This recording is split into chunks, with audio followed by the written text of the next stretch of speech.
오늘 시편 149편 말씀 이 할렐루야 시편이라고도 일컬어집니다. 시작할 때도 할렐루야로 시작이 되고 끝마칠 때도 할렐루야로 끝이 나기 때문입니다. 시편 146편부터 150편까지 이 시가 모두 이 할렐루야로 시작해서 할렐루야로 끝이 납니다.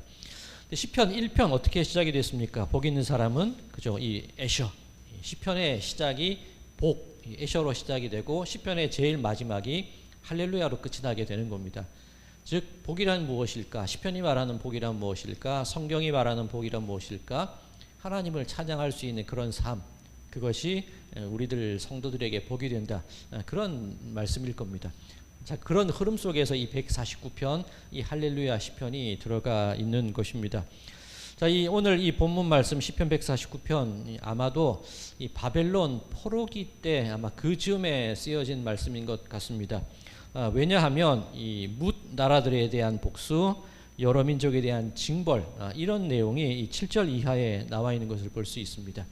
우리들이 살아가는 형편이 지금 그렇다는 거예요. 얽매여 있고 잡혀 있고 자유롭지 못하고 그런 형편 속에 살고 있는 것이 우리들의 모습인데, 할렐루야, 주를 찬양하게 될 때에 우리들의 삶이 그 모든 것들, 우리 나를 대적하는 그 모든 것들을 이기고 능히 그 모든 것들을 다 헤쳐나갈 수 있다는 그런 말씀일 겁니다. 자, 오늘 1절부터 한번 볼까요? 할렐루야, 새 노래로 여호와께 노래하며 성도의 모임 가운데서 찬양할지어다. 자, 새 노래로 노래하자, 그렇게 말을 합니다. 이 본문뿐만이 아니라 시편의 여러 군데에서 새 노래로 하나님을 찬양하자, 새 노래로 여호와를 찬양할지어다, 그렇게 되어 있습니다. 이 새 노래라는 것이 무엇일까요? 신곡을 의미하는 걸까요? 늘 새롭게 곡을 쓰고 새로 지어서 부르는 것이 이 새 노래일까요? 이 새라는 단어를 제가 한번 쭉 찾아봤습니다. 히브리어 사전을 쭉 찾아봤는데 시편에 여러 편이 있고 이 욥기 가운데 이렇게 쓰여진 부분이 있었습니다. 욥기 29장 20절입니다. 내 영광은 내게 새로워지고 내 손에서 내 화살이 끊이지 않았노라. 욥 얼마나 큰 고난과 얼마나 큰 슬픔과 상처 속에 있던 사람입니까? 이 욥기 29장은 욥이 친구들과 대화한 이후에 마지막 이 변론처럼 하는 그 말 속에 들어있는 부분입니다.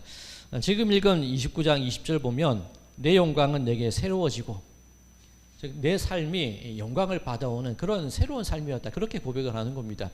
자, 그런데 이 내용이 어떤 맥락에서 이해가 되어야 되냐면, 내가 새로웠어, 내가 영광을 받았어, 그런 의미라기보다는 이어지는 구절을 쭉 읽어드리면 내 영광은 내게 새로워지고 내 손에서 화살이 끊이지 않았노라. 자, 이렇게 이 비슷한 내용들이 쭉 이어지다가 29장 25절이 이렇게 마감이 됩니다. 내가 그들의 길을 택하여 주고 으뜸이 되는 자리에 앉았나니 왕이 군대 중에 있는 것과도 같았고 애곡하는 자를 위로하는 사람과도 같았느니라. 이게 무슨 의미냐면, 내 영광이 새로웠다, 내가 영광을 받고 살았고 그것이 날마다 새로웠는데 내 지난 삶이 그랬다는 거예요.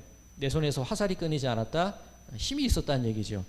이해 내용들을 쭉 보면 내가 가난한 자들을 돌봐줬고 내가 사람들을 다스렸고 내가 사람들을 위로했고 그런 내용이 쭉 이어집니다. 그리고 25절에 내가 그들의 길을 택하여 주고 내가 으뜸이 되는 자리에 앉았고, 이 왕이 군대를 이끄는 그런 사람과 같았고 애곡하는 자를 위로하는 그런 사람이었어, 내가 그런 영광을 받았어. 자, 그런데 그 얘기가 무엇이냐면, 그렇게 살았는데 지금은 어땠다는 거죠? 그 모든 것이 다 사라졌다는 거예요.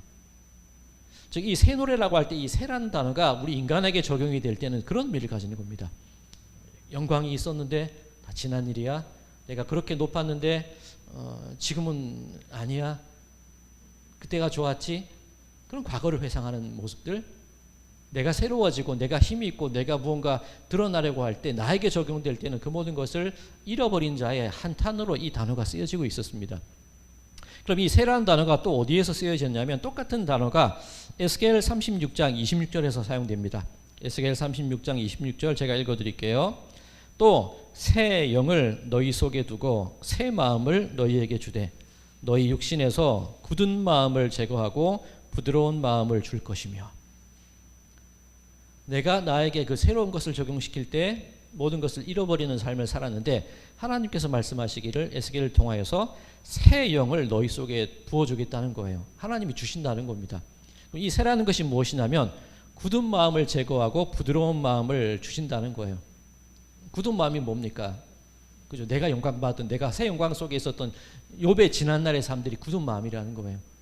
그런데 모두 굳어지고 딱딱해지고 모든 것을 빼앗기고 마음도 굳어지고 삶도 굳어지고 경직되어 있는 그 삶 속에서 하나님께서 그 모든 것을 제하여 주고 부드럽게 새살이 돋아나듯이 우리를 만들어 주신다는 거예요. 새 노래를 부르지 않으니까 그런 의미입니다. 나를 높이고 내 영광을 드러내는 것이 아니라 내 모든 굳어있는 경직되어 있는 잃어버린 그 삶 속에서 하나님께서 나에게 부어주시는 부드러운 마음, 새살과 같은 마음, 새롭게 돋아나는 그런 새로운 심령, 그 마음을 가지고 노래를 부르는 것, 이것을 새 노래라고 할 수 있는 겁니다. 자, 그렇다면 이 새 노래, 이 새 찬양의 대상은 누구입니까? 1절, 당연하게도 새 노래로 여호와께 노래하며. 우리의 굳은 마음이 새롭게 변화해주고 부드러운 마음이 되고 새살이 돋아나는 마음으로 하나님을 찬양하는 겁니다. 어디에서 찬양을 드립니까?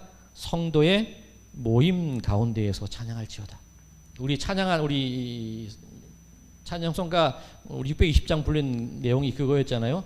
여기에 모인 우리, 그죠? 여기에 모인 우리, 할렐루야 주님을 찬양하는 것, 이것이 하나님을 찬양하는 모습이 되어야 된다는 겁니다. 바로 이 자리가 우리들의 굳은 삶, 굳은 마음, 굳은 인생들이 새롭게 되어서 하나님을 찬양하는 그런 자리로 변화되어질 때에 그 구원의 능력이 우리들에게 임하여진다는 그런 말씀인 줄로 믿습니다.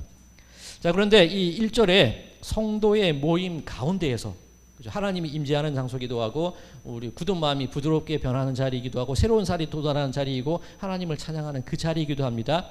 이 모임 가운데 이 단어 속에 이 전치사가 하나 쓰여집니다. 이 모임, 이 영어로 이 어셈블리라는 단어인데 제가 전에 한번 설교에 썼다가 좀 그 어벤져스 안 보시죠? 그거 보면 마지막에 이 캡틴 아메리카가 어벤져스 어셈블 이럽니다. 모여 이런 거거든요. 우리 성도가 함께 모인 그 단어를 쓸 때 전치사가 들어있어요. 이 히브리어에. 그냥 글자 딱 하나인데 안, 영어로 in이라는 의미입니다. 이 성도 모임. 그런데 오늘 본문에 그 전치사가 여러 번 쓰여요. 2절 말씀을 보면 이스라엘은 자기를 지으신 이로 말미암아 즐거워하며 시온의 주민은 그의 왕으로 말미암아 즐거워할지어다. 자, 여기에 똑같은 단어가 쓰이는데 우리 번역에는 말미암아로 번역이 되어 있는데 이 히브리어 원문으로 보면 이 in, 안이라는 의미입니다. 이 성도의 모임 안. 즉 다시 읽으면 이스라엘은 자기를 지으신 이 창조주 안에서 즐거워하고 시온의 주민은 그들의 왕 안에서 즐거워하라는 거예요. 우리들이 지금 이 시편 149편의 배경이 어디라고 그랬죠? 바벨론 포로 시대입니다. 빼앗기고 모든 것을 잃어버린 상황입니다. 그럼에도 불구하고 하나님을 찬양할 수 있는 이유가 어디 있냐면 하나님 안에 있을 때, 나를 지으신 창조주 안에 있을 때, 나의 왕 안에 있을 때, 하나님 안에 거할 때 우리의 현실적인 실질적인 형편은 어떠한 상황이라 할지라도 하나님 안에 있을 때 그 안에서 기쁨이 회복되고 그 안에서 구원이 회복된다는 그런 노래가 바로 이 시편 149편의 말씀입니다. 그런데 이 4절 말씀을 보면 여기에도 똑같은 전치사가 쓰여져요. 이 4절 여호와께서는 자기 백성을 기뻐하시며 겸손한 자를 구원으로 아름답게 하심이로다.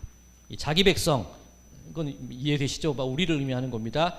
겸손한 자, 내가 나를 낮추고 그런 의미로 받아들일 수 있는데 히브리어 원문을 보면 이 아나브라는 단어를 쓰는데 보잘것없는 자, 약한 자, 가난한 자, 그런 걸 의미합니다. 한마디로 포로 생활에 잡혀있는 자들, 아니면 우리 인생 속에서 도무지 희망을 찾지 못하거나 나가야 될 길을 발견하지 못하는 삶들, 물질적인 가난이 있을 수도 있고 마음의 가난이 있을 수도 있습니다.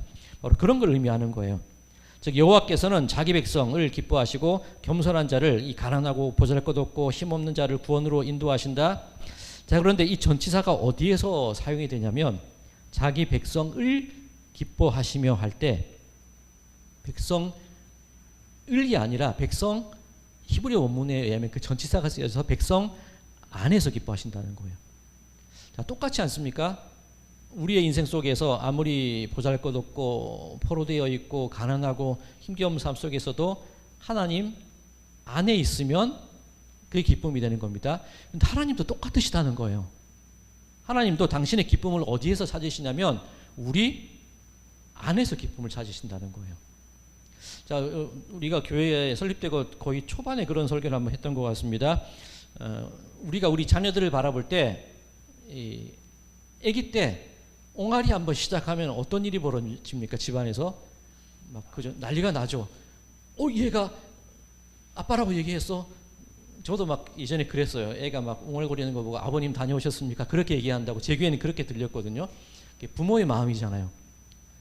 어린아이가 제대로 말하지 못하고 단어도 아닌 그 웅얼거리는 그 단어 속에서 그 아이의 미래에 대한 소망을 부모는 담아요. 그죠?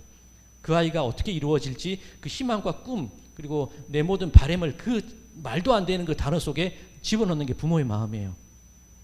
아이가 이제 자라나서 노래를 막 부르기 시작해요. 엄마 이리 와 이것 보세요. 그죠? 아빠 힘내세요. 그 노래를 들을 때 우리 성도님들 박자 따지면서 들으셨습니까? 음정 따지면서 들으셨습니까? 아니잖아요. 그죠? 그냥 그 부르는 그 속에서 즐거움을 누리고 부르는 그 자체가 나에게 기쁨이 되는 것 아닙니까? 하나님께서 당신의 백성 안에서 즐거워하신다니까 그거예요.